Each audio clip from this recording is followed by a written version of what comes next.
o Valmir, ele é do movimento Enivale, e no desenrolar de sua palestra, ele vai poder mostrar como que funciona o movimento, qual a sua finalidade. Vocês vão ter a apresentação de danças, então será muito bom essa apresentação deles. Bom, em nome da Escola Zico Ferreira, eu tenho o prazer de agradecer a sua pessoa, aos seus, digamos assim, ajudantes, de estar presente aqui conosco. E até uma coisa que me satisfez muito, e eu estou até emocionado em ver, pelo convite que você me entregou aqui, das palestras que você está dando nesse mês de novembro da consciência negra. A nossa escola consta nesse convite, nesse folheto que ele está distribuindo durante esse mês da consciência negra. E para finalizar, eu só quero falar uma coisa com relação à consciência negra, que coincidentemente eu vi isso postado no Facebook, em que se diz que o branco libertou o negro da escravidão e o negro libertou o Brasil da corrupção. Muito obrigado. A palavra é sua.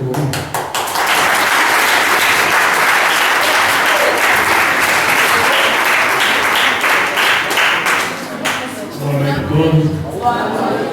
É uma satisfação muito grande, uma satisfação mesmo, estar aqui com vocês nessa noite para falar sobre movimento negro, africanidades, negritude. Enfim, falar do nosso trabalho. Eu agradeço a oportunidade, antecipadamente agradeço a atenção de vocês e esclareço que durante a minha fala, caso alguém queira falar, caso alguém queira fazer uma intervenção, basta levantar o dedo e eu terei o maior prazer em atender. Hoje nós temos um tempo mais ou menos curto, porque existem outras atividades, felizmente para vocês, né? Que a escola está em plena atividade. E porque eu gostaria de fazer uma interação. As palestras que eu faço, eu não gosto somente de falar, eu gosto de ouvir da plateia, né? Dos que têm algo a falar. Mas enfim, por favor, se alguém quiser perguntar, se alguém quiser até mesmo fazer uma colocação contrária a mim, inclusive, porque alguma coisa eu vou falar, uma opinião contrária, isso faz parte da palestra e é com satisfação que eu vou dar esse tempo a vocês.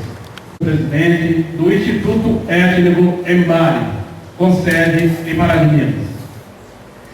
Mbari é uma palavra keniana que significaria, na nossa língua, clã. É uma palavra muito própria da organização social do Quênia. Mbari, M-B-A-R-I, clã. Equivale mais ou menos a uma aldeia. E lá no Quênia, em algumas regiões, existem grupos sociais que se reúnem em uma determinada área, famílias que se reúnem, que moram em uma determinada área, que ocupam uma determinada área, sob a chefia de um líder. Então, esse grupo de famílias que ocupa, esses grupos que ocupam uma determinada região, liderada por um chefe, recebe o nome de Mbari. O Mbari surgiu em Paraminas no ano de 1999. mais precisamente, ele foi fundado aos 13 de maio de 1999. E nessa época, então, o nome da instituição era EMIBARE, Movimento de Consciência Negra de Pará de Minas. Porque ele foi fundado com a intenção inicial de combater o preconceito, a discriminação e o racismo. E à medida que o tempo foi passando, e Pará de Minas, então, estava carente, estava necessitado de uma instituição que trabalhasse nessa linha. E essas atividades. E qual é o sentido dessas ações? Nós estamos no mês de novembro, mês da consciência negra. 20 de novembro é o Dia Nacional da Consciência Negra. E se comemora nesse dia, porque é uma homenagem que se faz a Zumbi dos Palmares, que, como todos sabem, liderou o maior quilombo de resistência negra no Brasil escravocrata. Quando o Brasil se encontrava em plena era de escravidão, surgiram resistências por todos os lados.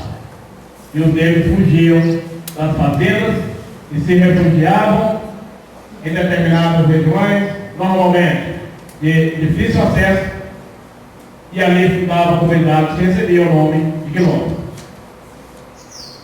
E Quilombos Palmares estava situado onde hoje é o estado de Alagoas. E Zumbi resistiu bravamente e foi morto aos 20 de novembro de 1695. O sentido dessa resistência, o que é resistência? Para algumas pessoas, nem há um sentido. Para algumas pessoas, essa resistência não tem fundamento, porque se desconhece o verdadeiro fundamento dessa nossa empreitada. Vocês verificam que há militantes negros por todo o Brasil, que nesse mês de novembro e durante todo o ano se movimentam, articulam para comemorar essa data. Mas eu disse para vocês que algumas pessoas nem enxergam o sentido dessa resistência. Então vamos lá.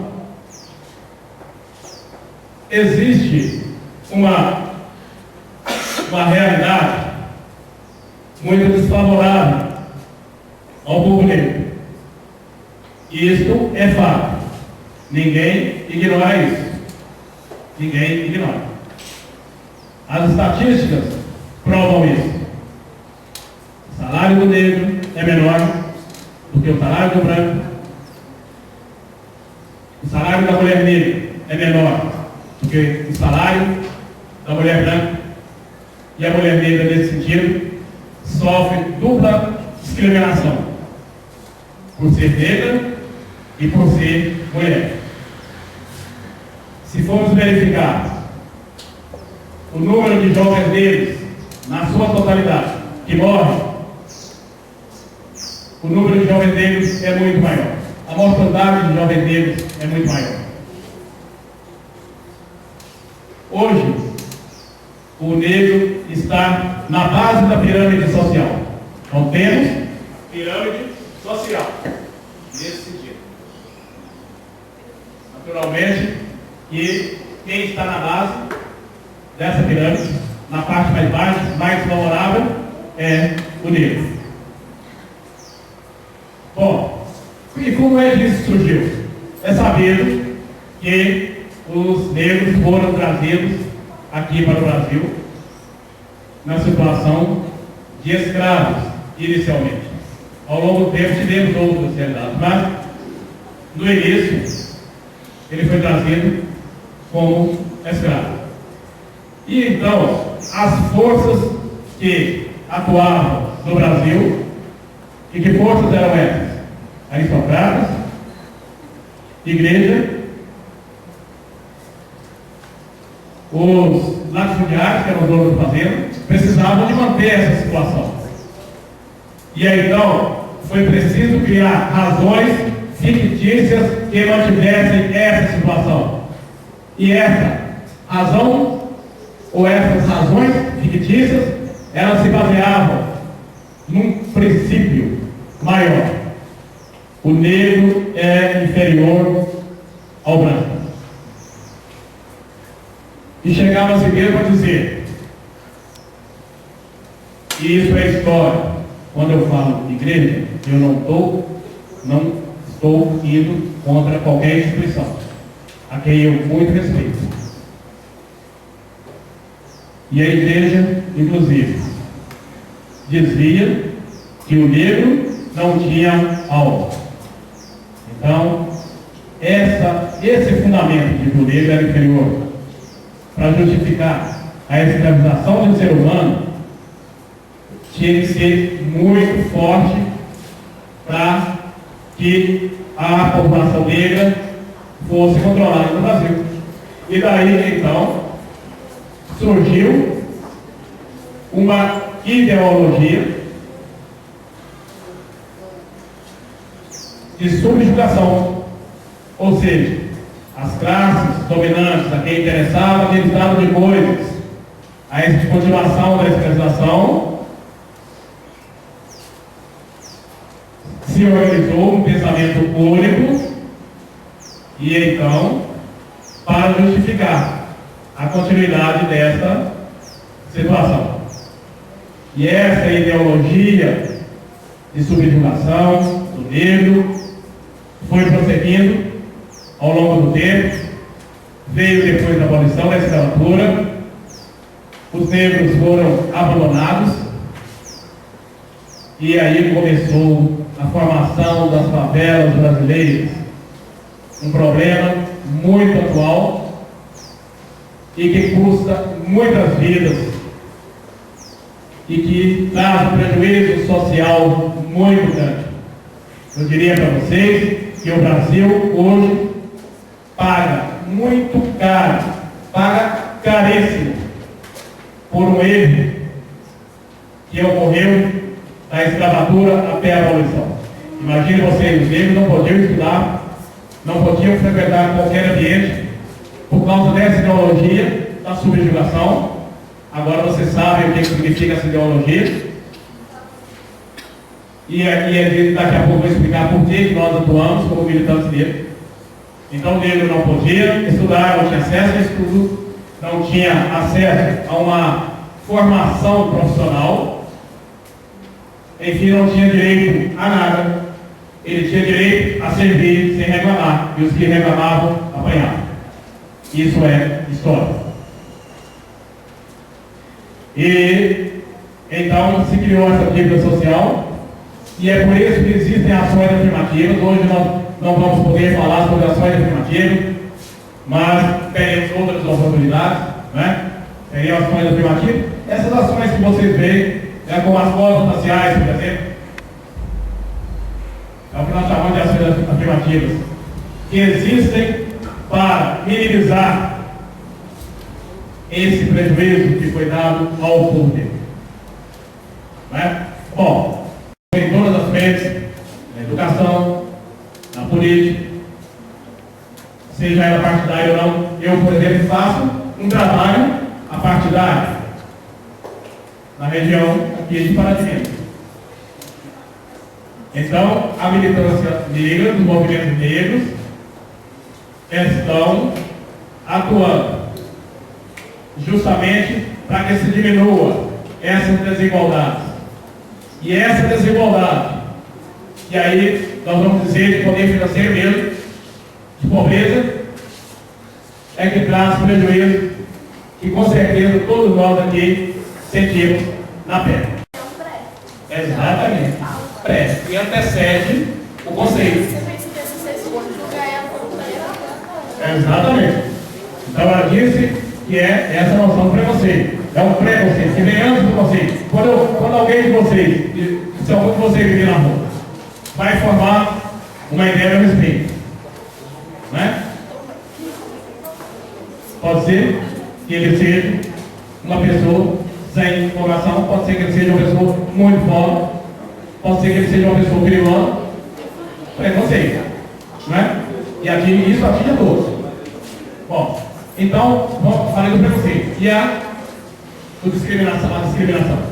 A partir do preconceito, então, surge a discriminação. Porque alguém vai discriminar quando tiver um preconceito implantado na sua mente. Ok? Então, eu tenho um preconceito e aí eu discrimino alguém.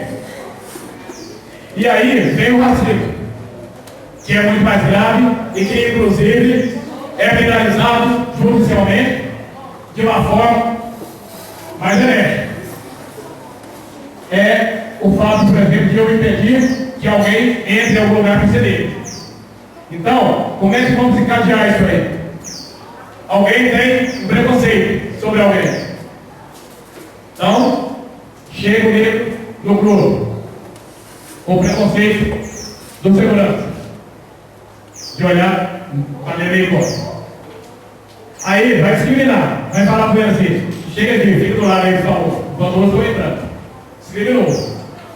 E aí, esse mesmo segurança vai falar assim: não, você não pode entrar, não. Então ele praticou racismo. Entenderam a maneira como se cadeiam as três palavras? Eu tenho um preconceito, eu discrimino e aí eu pratico racismo. Para vocês terem uma ideia do que significa cada palavra. Ok? Bom, nosso tempo aqui já esgotou. Eu quero dizer para vocês que todos vocês que estão aqui, e eu estou aqui também com esse objetivo, de colaborar na formação de cidadãos dignos, cidadãos honrados, destituídos de preconceito, que não discriminam e que não praticam racismo. E mais do que isso, que respeita o semelhante. Amanhã vocês estarão, alguns vão estar na política, vão estar nas empresas, vão estar na escola, serão professores, serão pais e mães de família. E caberá a vocês levar essa noção de respeito étnico que eu estou colocando para vocês. O Brasil de amanhã estará na mão de vocês. E é por isso que nós trabalhamos na base educacional. A nossa plataforma de trabalho é a partir da escola. Justamente porque queremos transformar essa mente dominada pela ideologia da dominação. Queremos transformar.